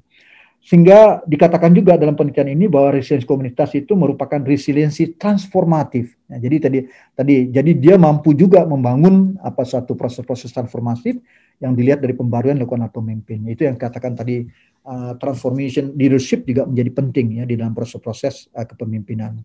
Nah, aksi kolektif komunitas yang tinggi itu harus dapat terus dipertahankan dan dilakukan. Sustainability penting di sini. Nah, perlu pengenalan sejak dini mengenai pentingnya aksi kolektif dalam konteks sosialisasi dan internalisasi kepada anak-anak dan remaja, mengingat banyaknya manfaat dan dari aksi kolektif tersebut. Jadi kalau kita lihat ya dari hasil penelitian ini, terlepas dari karakter bencana dan bagaimana karakteristik masyarakat atau komunitasnya, maka digambarkan juga ya bagaimana proses-proses di dalam kepemimpinan itu ditekankan ada upaya-upaya ya membangun proses-proses komunikasi dan pemanfaatan teknologi informasi sehingga resiliensi transformatif itu bisa berkembang. Itu yang hasil penelitiannya tadi digambarkan oleh oleh Istikasi dan Panjaitan ya. Kalau kita lihat di dalam erupsi Gunung Merapi. Dan kalau kita lihat juga ada kepemimpinan komunitas yang resilient. Ini penelitiannya Rahayu Ningsih. Dia mengatakan ada 6 kepemimpinan komunitas yang resilient. Itu diperlukan juga ya di dalam suatu proses ya membangun aksi-aksi kolektif. Jadi harus ada pemimpin yang resilient, tidak hanya komunitasnya yang menjadi basis mampu melaksanakan apa yang disebut dengan aksi-aksi kolektif. Jadi ini juga menjadi ruang penelitian yang menarik ya, bagaimana kita melihat hubungan antara kuatnya aksi kolektif dengan munculnya pemimpin yang resilient. Yang pertama dicirikan oleh pemimpin yang resilient itu menilai realitas masa lalu dan sekarang secara akurat. Di sini digambarkan bagaimana perilakunya ya dikatakan mengharapkan dunia dipenuhi dengan tantangan yang konstruktif ya, mengembangkan toleransi yang tinggi, tidak ambiguity, menentukan akar penyebab dan risiko yang dimana oleh kesulitan dan memahami kenyataan dari berbagai perspektif. Jadi pemimpin yang resilient menilai realitas dengan akurat. Ini penting. Jadi pertama pemimpin itu. Saya ingin mengatakan bahwa kepemimpinan komunitas yang resilient itu penting di dalam aksi-aksi kolektif. Kemudian yang kedua, pemimpin resilient berpikir positif tentang kemungkinan masa depan. Bagaimana perilakunya? Fokus pada peluang, bukan hanya melihat hambatan, ya. Berharap bahwa hal-hal baik dapat terjadi meskipun ada kesulitan, kemudian memberikan pengaruh positif untuk menciptakan hasil positif, dan mempertahankan perspektif positif untuk hasil jangka panjang. Jadi pemimpin yang resilient tidak hanya menilai realitas yang kuat, tapi juga berpikir positif tentang kemungkinan masa depan. Itu yang kedua, pemimpin resilient. Kemudian menurut Rahayu Ningsih juga dikatakan bahwa pemimpin yang resilient itu adalah pemimpin yang berpegang teguh pada nilai-nilai pribadi. Ini personal ya. Jadi mempunyai nilai yang penting yang jelas, berfokus pada nilai bukan pada peristiwa, ya, meminta umpan balik, kemudian menjadi model bagi orang lain. Jadi dia menjadi teladan. Jadi nilai-nilai pribadi ini menjadi teladan bagi komunitasnya. Kemudian ciri keempat menurut Rahayu Ningsih, pemimpin yang komunitas yang resilient itu adalah pemimpin yang resilient mempertahankan kemampuan pribadinya. Ini juga ketahanan pribadi menjadi penting. Memulihkan dengan cepat dari kondisi kemunduran, meraih dan meraya keberhasilan, mempertahankan kepercayaan diri, juga mempertahankan kepedulian dan lingkungan dan dukungan ya, kepedulian dan dukungan. Ini yang digambarkan ciri keempat. Jadi ada cara mempertahankan kemampuan pribadinya. Kemudian ciri yang kelima digambarkan di dalam komunikasi resilient adalah pemimpin yang resilient itu menginvestasikan energi pribadi dengan bijaksana. Ya, jadi mempengaruhi energi fisik melalui pemulihan secara berkala, mengembangkan empati emosional dan kesadaran diri, mempertahankan fokus mental yang jelas dan berinvestasi dalam tujuan dan tujuan yang digerakkan oleh spiritual di luar diri mereka. Jadi harus ada investasi energi pribadi, itu digambarkan oleh pemimpin yang resilient. Dan ciri yang terakhir menurut Rahayu Ningsih adalah pemimpin yang resilient menindak berdasarkan keyakinan pribadi, ya, bertindak berdasarkan keyakinan pribadi. Jadi harus tampil diri, struggle, ya, punya keyakinan pribadi, bertindak atas dasar pertimbangan paling penting, bahkan ketika risiko tinggi, bertindak tegas, tetap berani dalam menghadapi posisi yang kuat, dan mengakui dan belajar dari kesalahan. Ini yang digambarkan. Jadi kalau kita lihat tadi ya, digambarkan oleh Rahayu Ningsih bahwa di dalam membangun apa yang disebut dengan aksi kolektif untuk membangun komunitas yang resilient juga diperlukan pemimpin yang resilient. Jadi pemimpin komunitas yang resilient jadi mampu menilai realitas dengan akurat, ya, berpikir positif tentang masa depan, berpegang teguh pada nilai pribadi, mempertahankan apa yang disebut dengan kemampuan pribadinya, kemudian juga menginvestasikan energi pribadi dan bertindak berdasarkan keyakinan beliau. Jadi ini menjadi teladan ya kalau kita lihat. Nah, ini diperlukan di dalam satu community leadership ya. Nah, dari penjelasan tadi kita dapat melihat sebenarnya kepemimpinan komunitas, aksi kolektif dan resiliensi komunitas itu kalau kita lihat di gambar ini ya, leadership ini menjadi inti di dalam satu komunitas untuk menggerakkan apa yang disebut dengan aksi-aksi kolektif untuk menumbuhkan resiliensi komunitas. Ini di gambar sini. Nah, leadership yang bagaimana? Dari penjelasan hasil dua penelitian tadi ya, kalau kita lihat Rayuningsih dan sebelumnya, itu menggambarkan bahwa community leadership dalam rangka membangun, dalam rangka memperkuat aksi-aksi kolektif dan membangun resiliensi komunitas itu diperlukan adalah tadi tidak hanya kepemimpinan transformasi atau tidak hanya transformation leadership, tetapi juga kepemimpinan yang inovatif dan juga digital leadership sampai kepada sustainable leadership. Ini 4 yang dituntut. Jadi community leadership tren sekarang seperti itu, tidak hanya transformasi dan inovasi, juga punya pemahaman tentang sustainability dan punya kemampuan apa yang disebut dengan digital leadership. Dia harus menjadi memimpin bagaimana penggunaan teknologi informasi, teknologi media untuk proses-proses komunikasi. Nah, tidak hanya memberikan informasi setelah terjadi bencana, tapi sampai sejauh mana proses-proses komunikasi dalam mengembangkan isyarat dini, pemimpin itu mampu menggerakkan komunitasnya, baik dalam kesiapan komunitas maupun dalam tadi apa yang disebut dengan mitigasi, sehingga mereka siap memberikan early warning system isyarat dini ya terhadap proses-proses bencana yang berlangsung. Dengan proses itu mereka sudah tahu bagaimana cara mengurangi risiko bencana, sehingga itu menjadi proses-proses meningkatkan kapasitas adaptif dan apa yang disebut dengan meningkatkan resiliensi atau membangun resiliensi komunitas. Ini gambarnya. Jadi dituntut ya, dari penjelasan tadi kita dapat mengkonstruksikan bahwa community leadership yang dipentingkan adalah tidak hanya transformative leadership, tidak hanya inovative leadership, tetapi juga digital leadership dan sustainable leadership. Jadi kepemimpinan yang berkelanjutan itu penting. Bukan dia terus-terus menjadi pemimpin, tetapi bagaimana nilai-nilai kepemimpinan itu punya proses-proses pengembangan baik berbasis ekologi dan sosial ekonomi dalam rangka meningkatkan apa yang disebut dengan keberlanjutan. Itu kalau kita lihat dari sisi kepemimpinan komunitas ya. Kalau kita lihat dari aksi-aksi kolektif. Nah, itu yang ketiga. Kemudian yang keempat kita melihat pada modal sosial. Ya. Jadi pertama kesiapan komunitas, kedua tadi mitigasi, ketiga kita melihat pada community leadership, yang keempat ini bagaimana kalau kita melihat aksi-aksi kolektif dalam modal sosial. Yang pertama kita melihat ada unsur pokok modal sosial.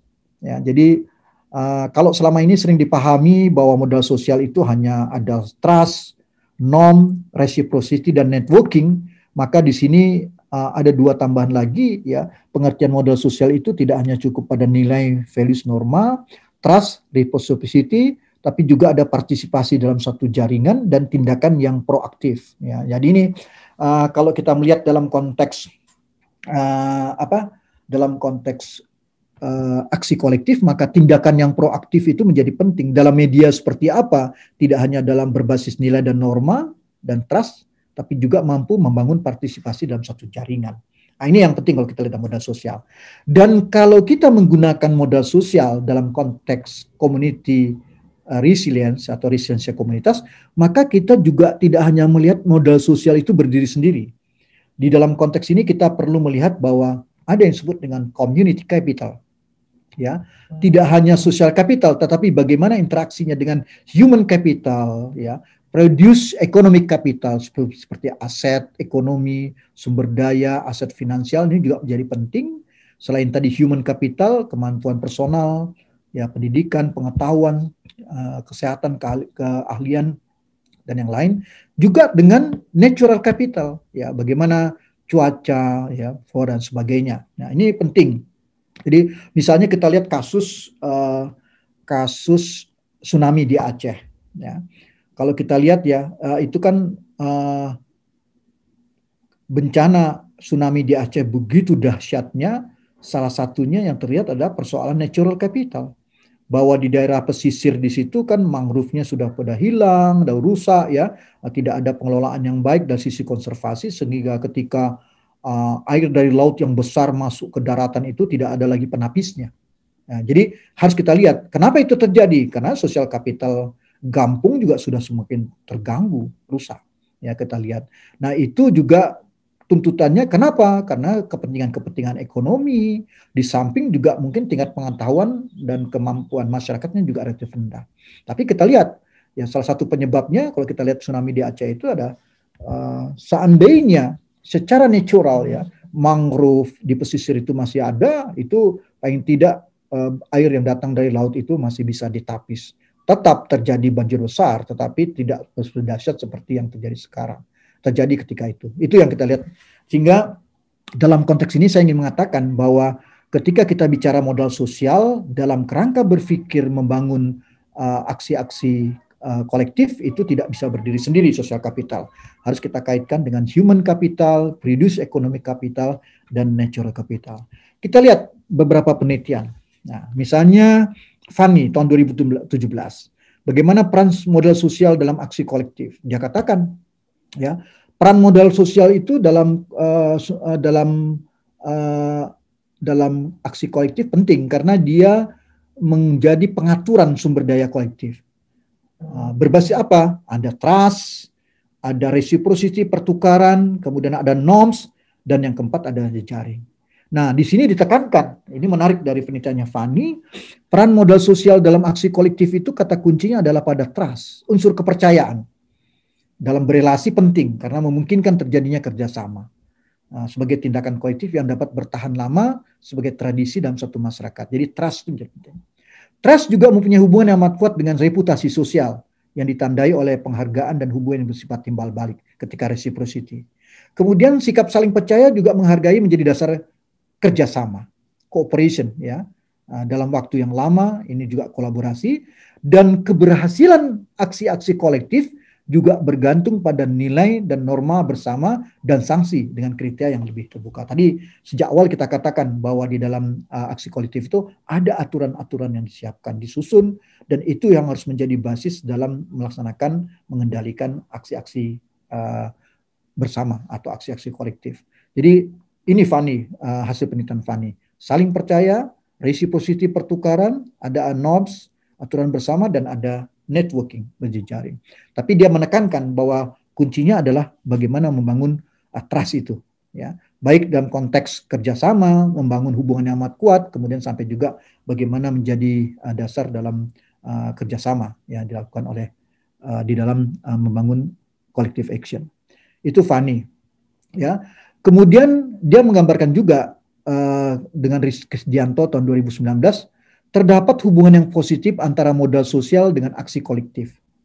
Semakin tinggi modal sosial yang dimiliki masyarakat, maka semakin tinggi aksi kolektif pada masyarakat. Kalau kita merujuk pada Fanny, tekanannya pada trust. Ya. Tapi juga dalam penelitian-penelitian yang lain menunjukkan bahwa network juga menjadi penting. Ya. Nah ini terkait dengan bencana, ya, networking.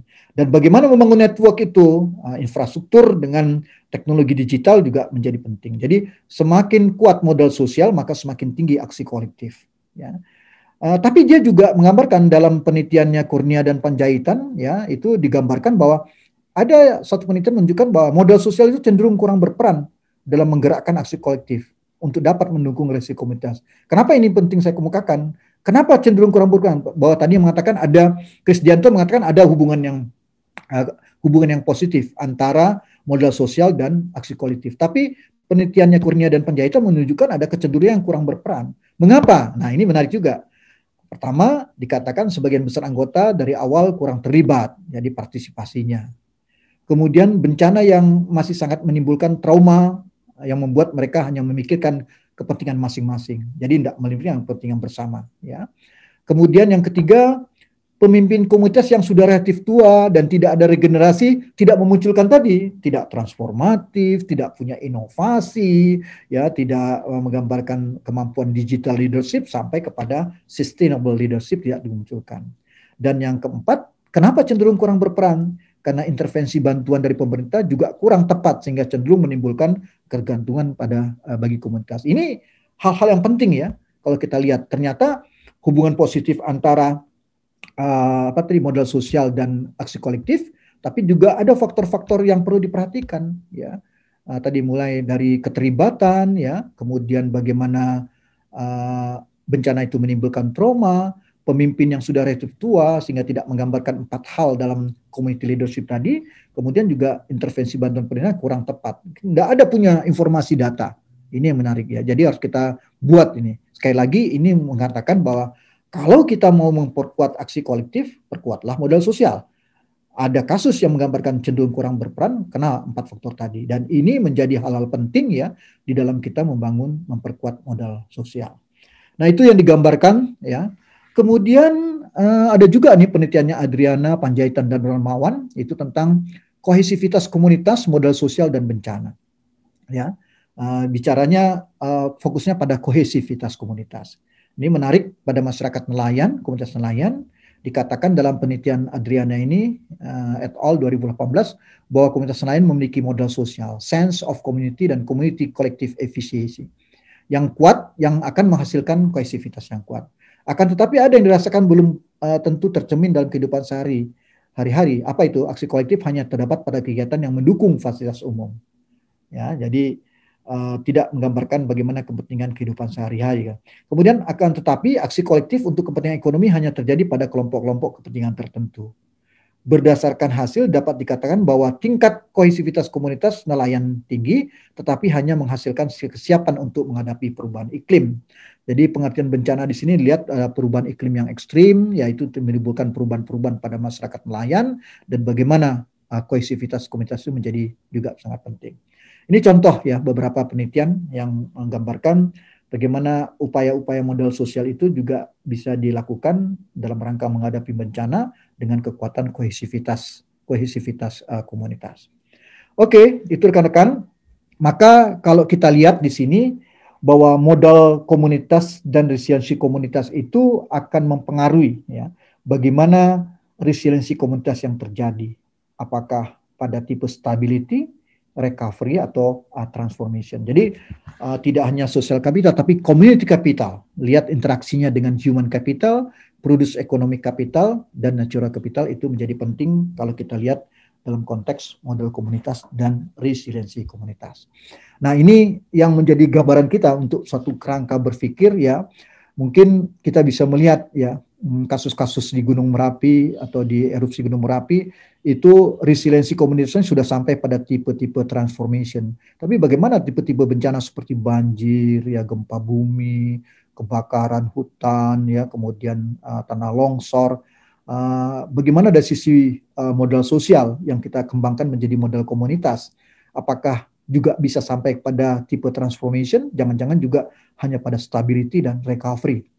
Nah, bagaimana kita bisa menekankan bentuk-bentuk memperkuat modal sosial atau community capital seperti apa, sehingga resiliensi komunitas itu tidak hanya pada tingkat stabil, tidak hanya pada tipe stability dan recovery, tapi juga bisa sampai kepada transformation.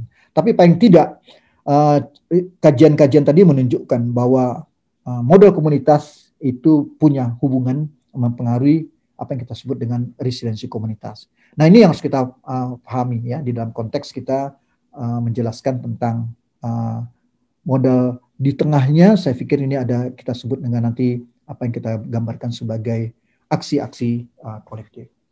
Baik, rekan-rekan, itu 4 hal yang tadi sudah saya jelaskan, ya. Jadi ada kesiapan komunitas, ada mitigasi, kemudian yang ketiga ada tentang community leadership, dan yang keempat kita cerita tentang modal sosial.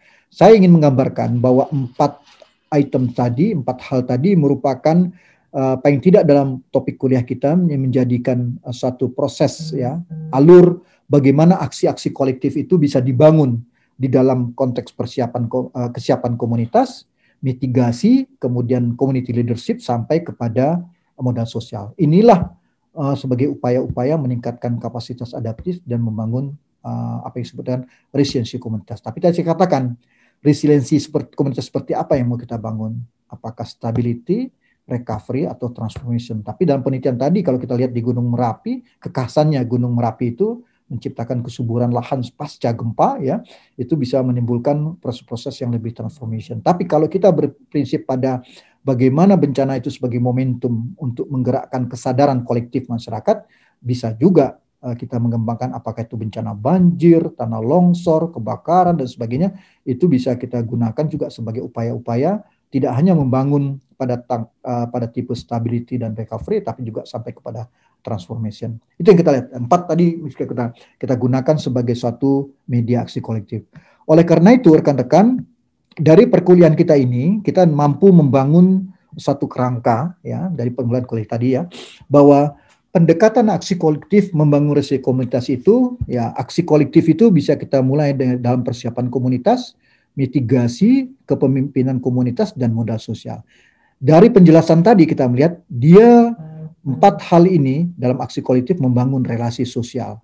Dan relasi sosial inilah merupakan apakah bentuk kolaborasi, sinergitas, kerjasama, ya. Itulah proses-proses membangun kapasitas adaptif dalam resiliensi komunitas. Jadi dikatakan di sini, kalau saya menunjuk juga pada penelitiannya Suaryono, Panjaitan, dan Sarudin, bahwa relasi sosial yang bersifat menguatkan ikatan yang asosiatif dalam sebuah komunitas merupakan salah satu bagian dari kapasitas adaptif komunitas yang akan memberikan dampak positif bagi membangun dan mengembangkan resiliensi komunitas dalam menghadapi perubahan akibat kejadian bencana. Ini kerangkanya. Ya, jadi aksi-aksi kolektif itu menjadi sangat penting. Apa maknanya? Aksi kolektif ini menjadi muara. Bagaimana pendekatan-pendekatan kekuatan-kekuatan dalam komunitas, kemudian bagaimana kebijakan-kebijakan pemerintah, peran-peran stakeholder yang lain, ya, itu bermuara di dalam aksi kolektif yang digambarkan dengan dari sisi persiapan komunitas, dari sisi komunitas itu ada persoalan kepemimpinan, kemudian juga bagaimana kuatnya modal sosial. Dengan aksi kolektif itu bisa memperkuat relasi sosial sehingga menimbulkan apa disebut dengan sini bagian dari kapasitas adaptif komunitas yang akan memberikan dampak yang positif bagi membangun dan mengembangkan resiliensi komunitas. Ini kalau kita lihat dari perkuliahan kita ini, ya, dari pemahaman aksi kolektif dengan 4 hal tadi sampai kepada resiliensi komunitas. Nah, bagaimana strategi-strategi dalam beberapa penelitian juga menunjukkan rekan-rekan bahwa ada model-model, ya, model-model pendekatan aksi kolektif membangun resiliensi komunitas itu. Misalnya di sini saya gambarkan ada yang disebut dengan model pentahelix yang dapat menjadi satu model kolaborasi dalam hal membangun resiliensi pada skala komunitas. Nah, dalam penelitian Salih itu digambarkan kasusnya adalah kawasan pariwisata yang terdampak bencana. Dia mengatakan pendekatan pentahelix ini menjadi penting, ya. Tetap melihat komunitas, community, ada pemerintah, government, ada bisnis, kelompok bisnis, ada media, dan akademisi. Nah, artinya kita berperan di sini, ya, dari sisi akademisi, bagaimana dalam model pentahelix ini merupakan suatu model, ya, untuk membangun kolaborasi. Karena tadi sebelum sampai kepada peningkatan kapasitas adaptif harus mampu membangun relasi sosial. Social relationship itu menjadi penting. Jadi model-model kolaborasi dari model pentahelix ini adalah upaya-upaya untuk membangun resiliensi komunitas. Ini salah satu, ya, model yang dikembangkan. Jadi kalau kita lihat tadi dari penjelasan saya sejak awal, maka dapat kita rumuskan pertama pendekatan aksi kolektifnya, dari aksi kolektif dengan 4 tadi, mulai dari persiapan komunitas dalam mitigasi, peran kepemimpinan komunitas, dan bagaimana peran modal sosial itu mampu menciptakan relasi sosial dan meningkatkan kapasitas untuk menumbuhkan resiliensi komunitas. Dan kedua, ada model pentahelix untuk membangun resiliensi komunitas. Jadi bagaimana aksi-aksi kolektif itu, ya, di tingkat komunitas mampu menciptakan kolaborasi dengan government, dengan media, bisnis, dan akademisi. Karena persoalan dalam langkah bencana adalah mengurangi risiko bencana. Cara mengurangi risiko sebenarnya tidak hanya perencanaan yang komprehensif, tetapi juga membangun sistem istirahat dini berbasiskan pada teknologi media, teknologi digital itu menjadi penting. Peran-peran perguruan tinggi dan bisnis juga penting. Apalagi kalau kita menginginkan bahwa resiliensi komunitas itu sampai pada tingkat apa yang disebut dengan transformation, tidak hanya stability dan recovery. Oke, itu rekan-rekan yang dapat saya jelaskan. Ada pertanyaan kira-kira?